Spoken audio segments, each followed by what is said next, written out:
discussion this morning, and we have just signed memorandum of understanding on disaster management, which would promote a cooperation between the two countries, how to use modern technique and technologies to counter such disasters in future jointly.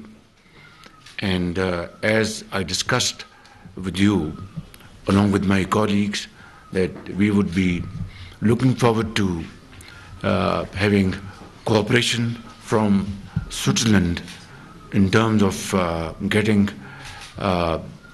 warning system, advanced warning system, very advanced in technology, and other facets which really would secure Pakistan as much as possible from natural disasters out of climate change, where we have no contribution at all.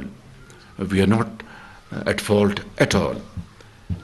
Secondly, I think we had again very good discussion on how to promote tourism between the two countries. We have beautiful mountains. One is in front of us, is pristine beauty. We certainly lack in infrastructure and other facets which will promote tourism in Pakistan in a big way. I look forward to working with you and your government closely on this count as well. Also in the field of education and other areas. Thank you very much for your visit. Thank you, members of the delegation. You took time to visit Pakistan after a long while. And I'm very grateful that you mentioned about how important it is to maintain peace in this part of the world. And I was greatly encouraged by your statement that Switzerland would play friendly role and a role of as a catalyst to promote peaceful discussions. I would like to encourage you that please play a very proactive role, because Pakistan would like to live in peace in this region. Pakistan would like to promote prosperity, progress.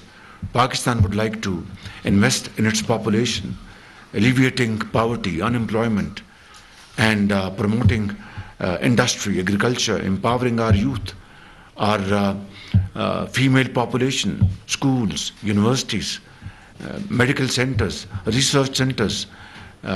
It's an agrarian economy, promote agriculture, IT. We have a youth bulge which can be so profitable and so useful, not only for the well-being of Pakistan, but interacting globally.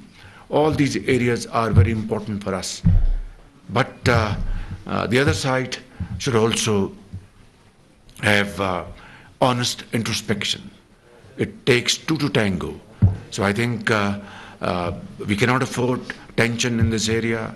We cannot afford to waste our resources on fighting wars as they have not been of any help in the past.